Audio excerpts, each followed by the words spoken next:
Pemirsa, dugaan eksploitasi anak dan pelanggaran HAM yang diduga dilakukan pengelola Oriental Circus Indonesia atau OCI terhadap para mantan pemain sirkusnya masih menjadi teka-teki. DPR sampai turun tangan memediasi para pihak seperti yang dilakukan di Komisi 3 DPR 21 April lalu. Selain di Komisi 3, audiensi juga dilakukan di Komisi 13 tanggal 23 April 2025 kemarin, dan Komisi 13 menyimpulkan pelanggaran HAM terjadi dalam kasus ini dan mendorong proses hukumnya kembali diproses, meski kasus ini sudah ditutup pada tahun 97 silam. Dan untuk membahasnya sudah bersama kami anggota Komisi 13 DPR dari fraksi Gerindra, Ibu Melati Erzaldi. Ibu Melati, selamat sore. Terima kasih sudah bergabung di NTV Prime. Sore, Mbak. Baik, sebelum kita mulai diskusi, kita akan simak kembali kutipan pernyataan Wakil Ketua Komisi 13 Sugiat Santoso dan juga ex-pemain sirkus Vivi Nurhidayah dalam rapat mediasi di Komisi 13 kemarin. Cita-citanya nomor satu, kita ingin memastikan bahwa apa yang mereka cari keadilan itu akan dapat di periode ini. Bagaimana caranya? Tadi kita sudah sepakat bahwa terkait dengan tindak kejahatan kita minta kepada Mabes Polri untuk membuka kembali kasus ini yang sudah SP3. Kalau pintu masuknya adalah tadi misalnya saya katakan bahwa pintu masuknya bisa saja terkait dengan kejahatan perdagangan manusia. Kalau penyiksaan fisik karena sudah 28 tahun mungkin agak sulit menemukan bukti-bukti atau visum dan sebagainya. Tapi kan OCI dan si ex karyawan ini sudah sama-sama sepakat bahwa sejak umur bayi mereka sudah diperdagangkan di OCI. Saya pikir itu bisa pintu masuk. Saya hari ini puas dengan keputusan Komisi 13. Pokoknya pelakunya harus dihukum yang setimpal apa yang dia perbuat. Itu aja. Soalnya saya sakit hati ya. Pelakuannya itu sangat tidak manusiawi. Selama ini kan dia banyak uang, tidak bisa disentuh dengan hukum. Sekarang saya bersyukur banyak yang bantuin. Terima kasih.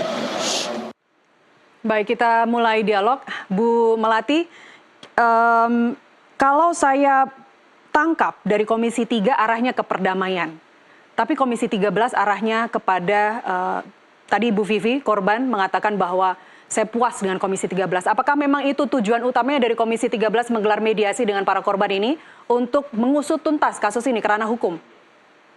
Iya, benar sekali. Jadi kasus ini cukup mencengangkan kita semua ya, karena cukup sudah lama, dari tahun 97 tiba-tiba naik lagi. Lalu saya berkomunikasi dengan sahabat-sahabat komisi bahwa ini harus kita akomodir ketika para korban yang mengaku menjadi korban itu melaporkan bahwa mereka menjadi korban eksploitasi dan pelanggaran HAM. Jadi kalau sebelumnya para korban itu melapor ke Komisi 3, baru beberapa hari yang lalu para korban ke Komisi 13, dan kami sepakat untuk diusut tuntas. Baik. Bahwa kalau ini terjadi pelanggaran HAM. Baik, Bu Melati, lantas apa yang terjadi ketika kan kemarin hasil dari RDP Komisi 3 itu akan melakukan mediasi dikasih waktu selama 7 hari ya. Artinya Senin depan itu waktu atau jangka waktu yang dilakukan untuk mediasi berakhir. Apa langkah selanjutnya ketika mediasi itu tidak berhasil atau justru sebenarnya tiba-tiba kita tidak tahu mediasi justru berhasil. Apa yang akan dilakukan Komisi 13? Jadi kami tetap mendorong pemerintah untuk melakukan pengawasan. Jadi ada beberapa rekomendasi. Saya mohon maaf terus terang saja, pada RDP beberapa waktu yang lalu itu, fraksi Gerindra diwakili oleh Bang Sugiat sebagai salah satu pimpinan Komisi 13 dan Pak Anwar Sadat, karena pada saat itu posisi saya berada di Dapil karena ada kegiatan di Dapil. Jadi saya mendapatkan laporan, ini ada laporan yang tertulis dari hasil pertemuan tersebut, bahwa ada beberapa rekomendasi yang diberikan oleh teman-teman, termasuk dari Kementerian HAM, Komnas Perempuan dan juga Komnas HAM dan Komnas HAM dan juga Komnas Perempuan. Apa rekomendasinya, Ibu? Saya bacakan ya. Oke. Baik, untuk Kementerian HAM itu mengeluarkan rekomendasi, salah satunya adalah mengarah kepada program pemulihan. Ini hasil kesepakatan kita semua, mengusahakan akan dilaksanakan traumatic healing dan lain-lainnya. Oleh karena itu dilaporkan bahwa memang saat ini Kementerian HAM sedang melakukan pendalaman dan tentunya Kementerian HAM siap untuk membantu upaya penyelesaian aduan guna memaksimalkan pelaksanaan penghormatan, perlindungan, pemenuhan penegakan, dan pemajuan hak asasi manusia. Saya boleh potong Kalau dulu Bu Komnas Melati sampai Perempuan dari ada- situ? Saya boleh potong dulu sebelum kita ke Boleh. rekomendasi selanjutnya yang akan Anda bacakan. Kalau pemerintah, Komisi Oke. 3, Komisi 13, kemudian Kementerian HAM yang langsung didatangi oleh korban, semuanya mengatakan bahwa ini adalah langkah yang urgent. Korban ini harus diperhatikan, korban harus diutamakan terlebih dahulu. Ada dari Wamen Kementerian HAM juga mengatakan bahwa minggu lalu, saya berdialog dengan beliau, mengatakan bahwa trauma healing harus segera dilakukan. Tapi kenapa dari Komnas HAM sampai kemarin bertemu dengan Komisi 13, diksinya masih akan dilakukan trauma healing? Kapan akan dilakukan trauma healing itu? Oke. Ini nanti saya komunikasikan ya. Masalahnya pada saat itu memang saya tidak berada di RTP dan memang ini akan kita tindak lanjuti. Ini akan menjadi satu isu serius di kami. Dan pertemuan kemarin pun mendadak ya, makanya beberapa teman-teman fraksi tidak ada di tempat. Baik. Boleh saya sampaikan juga, isu ini kan sebenarnya ini kita harus mendengar dari kedua belah pihak. Ya. Ini pada saat ini adalah pihak dari mantan pemain sirkus Oci, Ya. lalu juga ada pihak yang dilaporkan. Jadi sebagai perwakilan rakyat, kita harus mendengarkan dari dua sisi. Oleh karena itu memang ini harus dilakukan langkah yang harus hati-hati. Karena kalau kita sama-sama tahu beberapa podcast yang kita sama-sama lihat bahwa masing-masing memberikan pernyataan dari pihak Oci pada saat itu tidak melakukan pelanggaran HAM. Jadi ini benar-benar harus hati-hati sekali. Baik. Kita akan lanjutkan di segmen berikutnya. Bu Melati, pemirsa tetaplah bersama kami kembali usai jeda.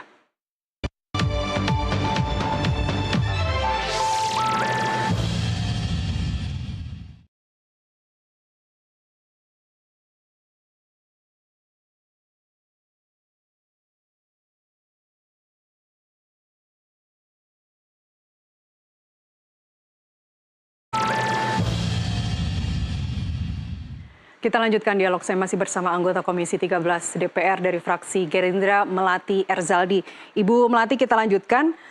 Apa hasil dari evaluasi atau apa bukti-bukti sebenarnya yang sudah dikumpulkan oleh Komisi 13? Anda bersama rekan-rekan bahwa misalnya salah satunya Kementerian Komnas HAM misalnya rekomendasi tahun 97 itu tidak dilanjutkan. Apakah ada pernyataan dari korban atau dari Komnas HAM? Kenapa atau kemana rekomendasi yang dulu sudah dibuat oleh Komnas HAM? Baik, ini memang agak janggal ya. Jadi pada tahun 97 itu sudah dikeluarkan rekomendasi, tapi sampai hari ini itu tidak dijalankan. Ya. Lalu kasus ini naik lagi. Jadi kita akan terus mendorong ya, Mbak Oza, untuk terjadinya mediasi yang benar antara korban dan pelaku tindak pelanggaran berat ini. Saya harus hati-hati nih karena satu, tidak ada bukti-bukti yang jelas. Pada saat itu tidak ada video, tidak ada CCTV. Yang bisa disampaikan adalah cerita. Sedangkan dari pihak Oci sendiri, mereka mempunyai bukti kuat menurut pengakuan mereka. Jadi kalau dari cerita-cerita yang didapat oleh para korban yang lalu, ini memang jelas terjadi pelanggaran HAM berat. Ya. Oleh karena itu Komnas Perempuan, ini kita mulai lagi seperti kita mengulang lagi gitu untuk mendorong lagi. Seperti Komnas Perempuan memberikan rekomendasi kepada kami Komisi 13 untuk mendorong pembentukan tim pencari fakta independen. Membentuk tim pencari fakta lintas lembaga yang bersifat independen untuk melakukan investigasi mendalam atas dugaan pelanggaran HAM berat yang dialami oleh para korban. Tim ini diharapkan untuk dapat mengumpulkan keterangan, bukti, serta analisis. Jadi kita nggak mau bertindak gegabah karena atas laporan-laporan saja, tapi kami harus mencari bukti secara jelas, serta analisis yang komprehensif terkait praktek eksploitasi dan kerja paksa yang disampaikan, sekaligus juga kekerasan fisik, kekerasan berbasis gender. Jadi ini yang salah satu rekomendasi yang kita lakukan. Ya. Tim pencari fakta itu anggotanya siapa saja, Ibu? Dan peran Komisi 13 di sini sebagai apa? Tim pencari fakta itu lembaga yang bersifat independen ya. Jadi lembaga LPSK ya. Jadi ada beberapa lembaga yang disebutkan terkait dengan untuk tim pencari fakta tersebut. Baik, siapa saja anggotanya, Ibu? Ini belum ditentukan, Mbak. Baik. Artinya mungkin nanti ada Komnas Perempuan di situ, ada Komnas HAM Iya, di situ. ada Komnas Perempuan, Kalau iya, dari Komnas- kementerian sendiri, Bu, dari kementerian dan juga di sini kan ada Komisi 13, ada Komisi 8, ada Komisi 3, kemudian Iya. juga ada Kementerian HAM begitu. Bagaimana supaya komisi dan lembaga ini tidak overlapping? Iya, memang harus dilakukan koordinasi ya, karena ini lintas komisi ya, Mbak, sesuai dengan kewenangan kita saja. Mitra kita mana nih? Oke, mitra kita adalah Kementerian HAM. Ya udah kita basisnya ke situ. Terus mitra kita siapa lagi? Komnas Perempuan, Komnas HAM. Jadi kita berbasis kemitraan saja. Mitra kita siapa? Baik, tapi tujuannya atau main goals-nya adalah bukan perdamaian, melainkan ke Untuk ranah mendapatkan hukum. fakta, ya, mengusut untuk mendapatkan fakta. Kalau memang perlu dilakukan tindakan hukum terhadap pelaku, kita lakukan. Baik, Bu Melati tadi ada juga mengatakan bahwa ini kasus yang sudah lama, kata-kata melawan kata-kata begitu. Apakah memang seminim itu bukti yang bisa dihasilkan? Atau sebenarnya dibutuhkan upaya untuk ketemu dengan berbagai pihak? Ada yang disebut membackingi Oci, ada yang disebut orang yang kebal hukum. Bagaimana dengan mereka yang selalu disebutkan oleh para korban ini? Kemana atau apa yang akan dilakukan terhadap mereka dalam mengusut fakta-fakta? Baik, jadi kalau saya melihat kasus ini, memang korban-korban ini hanya cerita. Ketika mereka salah satu korban bercerita bahwa pernah disetrum, Ya. pernah disuruh makan kotoran hewan, tapi tidak ada buktinya. Lalu kami juga mencari sumber lain. Ketika kita bicara ini dari sisi korban, kita mencari sumber lain dengan melihat beberapa interview dengan yang tersangka, maksud saya Oci. Lalu di situ justru mereka mempunyai bukti-bukti kuat bahwa itu semua tidak terjadi. Bahkan ada pernyataan bahwa mereka diperlakukan seperti anak sendiri gitu. Jadi rasanya agak membingungkan, makanya kami mendorong rekomendasi itu salah satunya dalam membentuk tim pencari fakta secara independen. Baik, kapan target TPF itu dibentuk, Bu?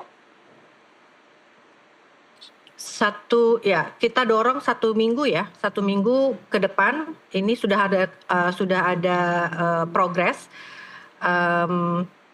Kita akan berkomunikasi lagi dengan kementerian terkait dan juga lembaga terkait. Bu Melati, Anda sendiri sebagai seorang ibu, kita perempuan juga semakin merasakan begitu bagaimana para korban ini yang sangat sulit untuk mengutarakan trauma masa lalu, akhirnya kembali harus diulang kepada Kementerian Hukum. Mereka mengadu kepada Komisi 8, Komisi 3, dan Komisi 13 mereka juga mengadu. Yang saya ingin tanyakan adalah, tadi pertama ketika trauma healing itu belum mulai dilakukan, langkah apa yang bisa dilakukan untuk saat ini terhadap perlindungan para korban?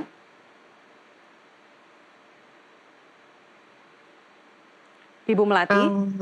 Ya, jadi kita sulit juga ya Mbak ya. Ini kan sudah lama dan memang kalau kita bicara tentang saya sebagai seorang manusia dan seorang perempuan, kita pengen trauma healing ini dilakukan segera. Dan ini pun dari cerita mereka seolah-olah sudah membekas sekali gitu ya. Selain itu juga saya sebagai ketua Gcraft, Gerakan Ekonomi Kreatif, itu merasa gemes karena ini salah satu subsektor yang sebenarnya kita dorong-dorong itu seni pertunjukan. Jadi ini mencoreng subsektor seni pertunjukan. Kalau dilihat untuk mendorong, bagaimana kita untuk mendorong trauma healing tersebut, kita sih pengennya segera Mbak. Tapi ini kan semua perlu mekanisme ya, jadi nggak bisa pengennya besok atau 3 hari ke depan gitu, tapi ini semua perlu mekanisme. Baik, tadi ada mengatakan ini seolah mencoreng subsektor pertunjukan. Apakah ini artinya sirkus-sirkus di seluruh Indonesia tetap akan dilangsungkan, tetap akan beroperasi? Sirkus Indonesia sebenarnya hitungannya sudah mati suri ya Mbak ya. Jadi seni pertunjukan untuk sirkus Indonesia sebenarnya sudah dibilang mati suri karena memang tidak dibolehkan lagi untuk melibatkan hewan ya. Nah, karena memang bahasanya seni pertunjukan, jangan sampai ini menjadi presiden buruk untuk seni pertunjukan lainnya. Seolah-olah didorong untuk tampil di depan, tapi ternyata di belakang itu terjadi eksploitasi dan penyiksaan.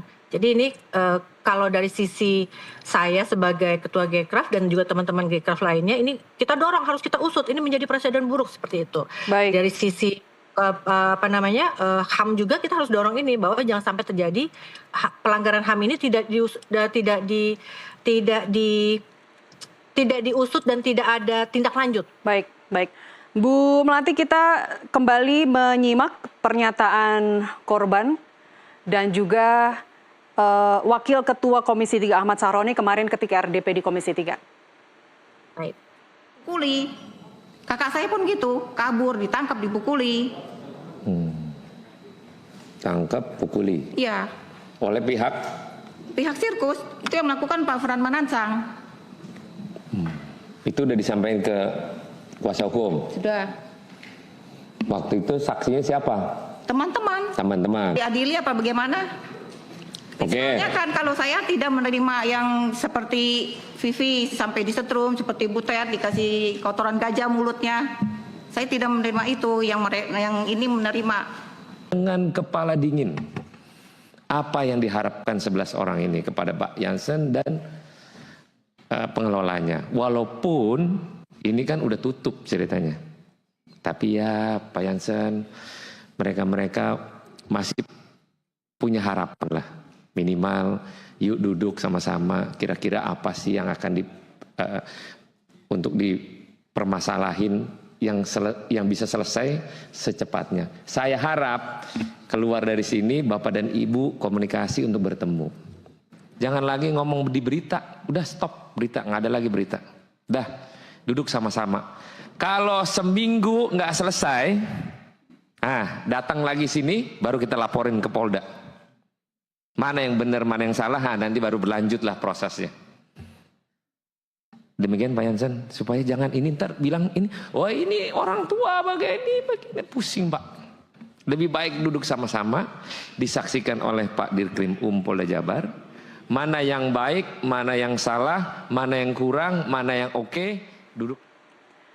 Bu Melati, barusan kita bisa sama-sama dengar ya Ibu ya? Benar. Ya, dengar. Bahwa Pak Ahmad Sahroni bilang silakan duduk bersama, mediasi lagi, arahnya benar-benar ke perdamaian. Kalau saya mendengarnya seperti unsur patriarki yang semakin kental di sini. Bahwa perdamaian itu harus ditegakkan, bahwa pertemuan dengan para pihak yang bersengketa itu bisa mengarah kepada, yaitu tadi, perdamaian. Tapi apakah Anda melihatnya juga demikian? Orang yang trauma, korban sendiri mengaku bahwa melihat 3 macan, saya mengutip Ibu Luisa yang mengatakan demikian, orang-orang yang menyiksanya itu disebutnya 3 macan, untuk ketemu lagi dengan mereka. Ini bukan masalah mudah begitu. Puluhan tahun disiksa kemudian disuruh ketemu. Saya ingin mendengarnya dari sudut pandang Anda sebagai seorang perempuan. Bu Melati, silakan. Iya, jadi kalau kita lihat Mbak, ini memang kasus ini main saling lapor, saling cerita, belum ketemu titik temunya. Lalu kalau kami melihat, terutama saya sebagai perempuan, pengen kasus ini segera diselesaikan. Dan salah satu rekomendasi kami adalah untuk termasuk adanya kompensasi. Kita nggak mendorong untuk terjadinya perdamaian. Jadi ya bahasanya gini, kita membayangkan kalau ini terjadi benar ya, udah disiksa, udah dieksploitasi, terus ujung-ujungnya ya udah damai. Kita nggak mau itu juga. Tapi kalau ini terbukti, kalau memang kasus ini terbukti bahwa pihak 3 orang yang disebutkan tadi sudah benar-benar melakukan penyiksaan dan eksploitasi, ayo kita sama-sama melaksanakan tindakan hukum. Jadi memang tim pencari fakta independen tersebut memang harus kita lakukan. Karena kembali lagi hari ini mereka cuma lempar-lempar cerita. Baik. Tidak ada bukti apapun yang menguatkan dari pihak korban pastinya. Baik, terakhir Bu Melati, kalau tadi Anda bilang harus diusut secara hukum apa saja atau payung hukum apa saja, undang-undang apa saja yang akan Anda gunakan? Yang pasti pertama adalah sudah melanggar Undang-Undang Dasar setiap anak berhak, ini soal anak ya Mbak ya. Baik. Pasal 28B ayat 2 Undang-Undang Dasar 45, setiap anak berhak atas kelangsungan hidup tumbuh dan berkembang serta berhak atas perlindungan kekerasan dan diskriminasi. Dari cerita kan ada dari kecil mereka udah nggak tahu orang tuanya siapa, dari kecil sudah dieksploitasi, dipisahkan dari keluarga, dari orang tuanya, seperti itu kan. Tapi lalu ada hukum- undang-undang ya. Hukum tidak bisa berlaku surut kalau kita pakai Undang-Undang Perlindungan Anak, dia baru ada tahun 2002 kalau tidak salah ya. Iya, iya. Ya, kita bisa menggunakan ini Undang-Undang Dasar. Baik, baik. Ada Undang-Undang HAM juga usulan dari kuasa hukum para korban. Kita berharap banyak kepada Komisi 13 karena tidak ada satupun diksi yang mengatakan ke arah perdamaian, beda dengan yang kita semua dengar dari Komisi 3 dan juga dari Kementerian HAM begitu. Bu Melati Erzaldi, anggota Komisi 13 DPR. Terima kasih sudah bersama kami di NTV Prime malam ini. Dialog tadi sekaligus menutup NTV Prime hari ini. Tetaplah bersama kami, sesaat lagi akan hadir NTV Top Line. Saya Nasiti Lestari mewakili rekan Ayu Pratiwi mengucapkan terima kasih. Selamat malam, sampai jumpa.